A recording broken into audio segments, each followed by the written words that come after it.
I'd like to introduce Anna Marie McLemore, a class of 2011 Lambda Fellow in Fiction.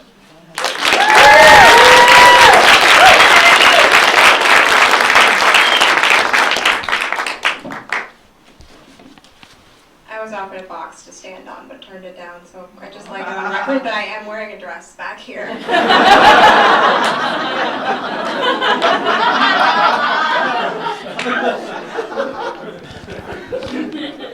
My name is Anna Marie McLemore, and I'll be reading from And Breathe Normally, my novel in progress about a small town recovering from the aftermath of a plane crash. The airliner was just close enough to lay a shadow on the county road. Ella paced the kitchen with a toothbrush in her mouth, waiting for the percolator to finish dripping coffee into the carafe. She tapped her fingertips along the edge of the countertop tile as the flamingos asked if the stars were out tonight. She had just spit into the sink when the thunder clouds lit up red like a blood moon. The light spilled in the lace holes of her kitchen curtains, and the toothbrush fell from her fingers. The fireball flared, raining debris like the colored stars off a peony firecracker.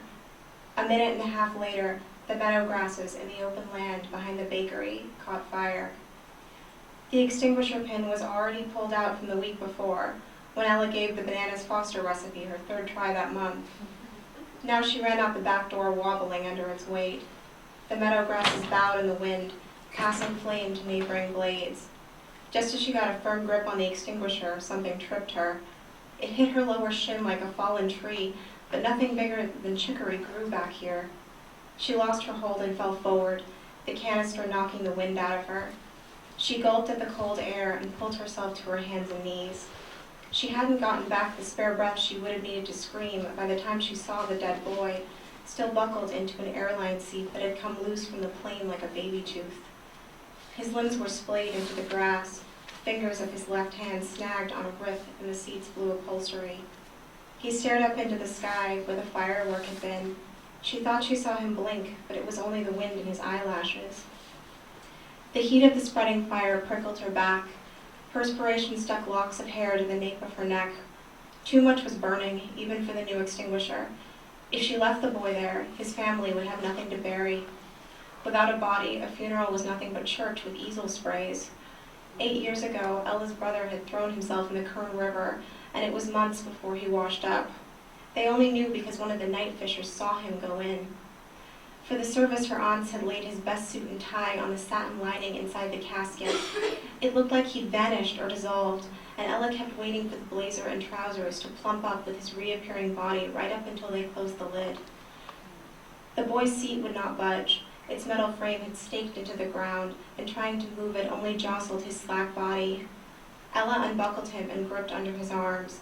The flannel of his shirt was warm and clammy, and the reminder that he had just been alive made her heave air from her empty stomach as she dragged him through the grass. Halfway to the house, they had broken out of range of the fire's heat, and the sweat beating the upper knobs of her spine had cooled to match the night air. She almost left him in a patch of cornflowers to run back for the extinguisher, but the fire had already charred the label.